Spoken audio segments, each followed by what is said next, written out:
Après 30 jours de mer, la fatigue commence à se faire sentir, d'autant que le début de semaine a été musclé avec des conditions de mer très limites pour les skippers. Comme un rappel de mauvais souvenirs quand une semaine après le départ de Dakar, plusieurs bateaux ont chaviré. D'ailleurs, 2 canots se sont mis sur le toit cette semaine, c'est le cas d'Henri-Georges Hider et Saïd Ben Ammar. Bon je viens juste de chavirer.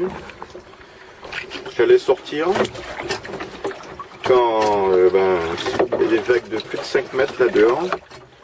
Et puis le bateau s'est retourné et l'eau est rentrée dans le bateau. Le temps que je referme, il était à l'envers, le temps que je referme la porte, ça a réussi à inonder l'intérieur.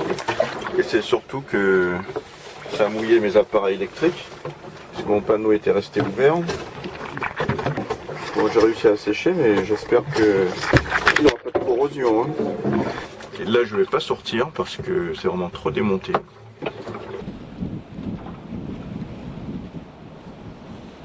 Je suis vraiment fatigué.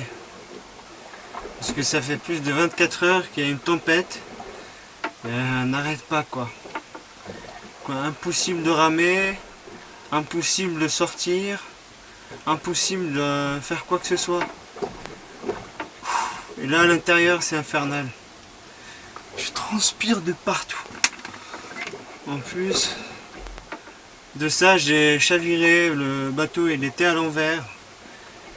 Du coup il fallait sortir. Ouais, il fallait sortir. Fort heureusement j'étais sur le cockpit en fait en train de ramer. Jusqu'à que j'ai vu une vague comme un mur. C'était un mur quoi qui est arrivé droit sur moi. Et ça a mis le bateau à l'envers. Mais comme d'habitude sur la Bouvet-Guyane, quand certains passent un sale quart d'heure, d'autres par contre ne se laissent pas aller. Entre la pêche miraculeuse de Pierre Verdu et Rémi Dupont et la grande bouffe version Julien Besson.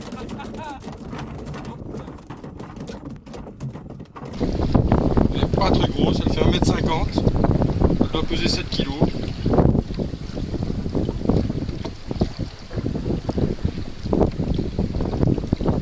Je suis bientôt au 34, donc milieu de course. Et là, je suis en train de m'ouvrir un bloc de foie gras fait maison par Daniel. Et réellement, c'est le kiff. Je me fais les petits œufs au plat aujourd'hui. J'ai ramé 2 heures ce matin.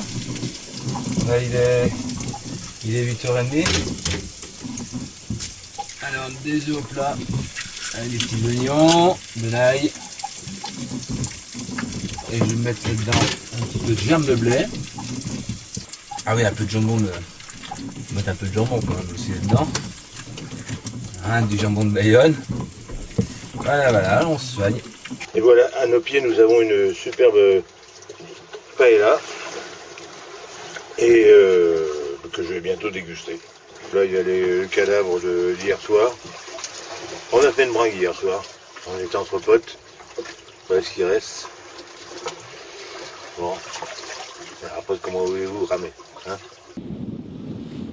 Toujours dans l'ambiance festive, on remonte le temps quelques jours plus tôt pour retrouver quelques skippers pris en flagrant délit de carnaval au beau milieu de l'Atlantique. J'ai mis le costume du carnaval, des soirées carnavalesques des Tololo. En fait, normalement, on ne voit pas 1 centimètre carré de la peau. On ne doit pas parler. On doit juste inviter la dame et elle ne doit jamais refuser. On a le droit de rien faire, juste danser et s'éclater. C'est carnaval, donc vive les enfants, j'ai bien pensé à vous et puis promis, la prochaine fois on se fait des crêpes. Allez, ciao ciao. On notera l'abandon de Guillaume Baudin il y a quelques heures, estimant qu'il était descendu trop sud et qu'il ne pouvait pas remonter par la seule force des bras, il a décidé d'établir son cerf-volant. Il n'y a plus que 15 rameurs en compétition dans la Bouvet-Guyane, disséminés entre le premier, Pascal Vaudet, situé à 5 jours de l'arrivée, et Didier Lemoine, qui ferme la marche loin derrière. En deuxième position, on retrouve Julien Besson et Henri-Georges Hider à la 3e place. On rentre à la maison, il faut ramer. Un doigt.